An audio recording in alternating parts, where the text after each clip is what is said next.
part 3, just so I can keep track for when I upload it.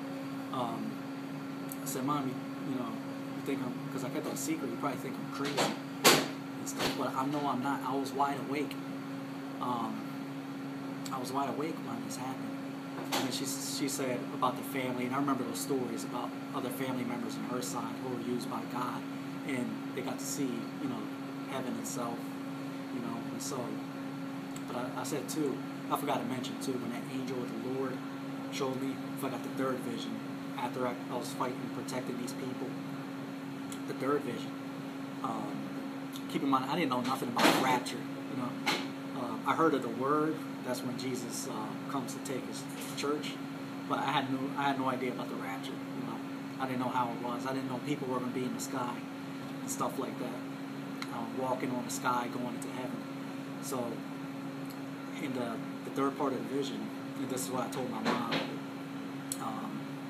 Hey, Jesus said, my Father's sending me soon. I'm coming. I'm coming very soon. And so that was the third part of that vision. So I told my mom about that. And, my mom soaked it in. And I said, Mom, do you believe me? I was pleading for her because, I was real sad, because at that time, because I really thought people would think I would be crazy and stuff like that. And I wasn't. I was wide awake. But I wanted the people to know that Christ was coming soon. And I seen Christ up there too. When he was up in the sky, he said, "I'm coming soon." Talking about his Father is going to send him soon. And, he could see the scars and stuff on his wrist and stuff like that. And he's a living being, like me and you. And then my mom, that's when my mom gave her life to the Lord right there. She said, "I believe you. I believe you." I said, "Mom, you got to change. You got to get ready because he's coming soon."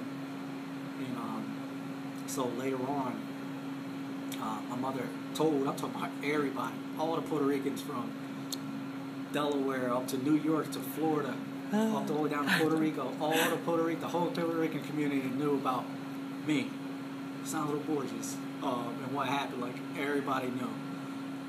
Word of mouth was spreading like fire, and a lot of people gave their lives because a lot of people knew what I was. I was nice. I was a so-called good person to the people I cared for. You know what I mean? But I wasn't like a decent person. Like, inside I was foul. I was filthy. But my mom, my aunt, a couple other relatives, and relatives by marriage and stuff like that, they started giving their life to the Lord just because of my testimony. And then some of them became backslidden years later and stuff. Most of them for the part right now following the Lord. But yeah, that's pretty much the main foundation of my testimony. There's more details that happened, but that's how I came to the Lord, and was finally not ashamed to tell everybody, hey, this and that happened. But I'll tell you this: what happened. My mom told my stepfather's mother, and she's a prophetess of God. So I told her about that angel who came, tested me, and then showed me those two guys. I had no idea because, remember, I only read up to the book of Judges. I was reading it from the Genesis and wanted to go all the way, finish the book to the book of Revelation, but I only stopped at Judges at that time. So I didn't come in to know that there's got two witnesses who, whoever tries to attack them, burns into fire. That's how God, makes them defend themselves. And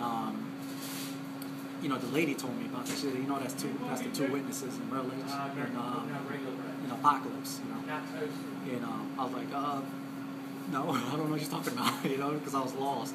Then I told her about the thing about, people in the sky, and Jesus said that his dad is going to send him soon, and this and that. So I told her that, and she said, oh, that's the rapture.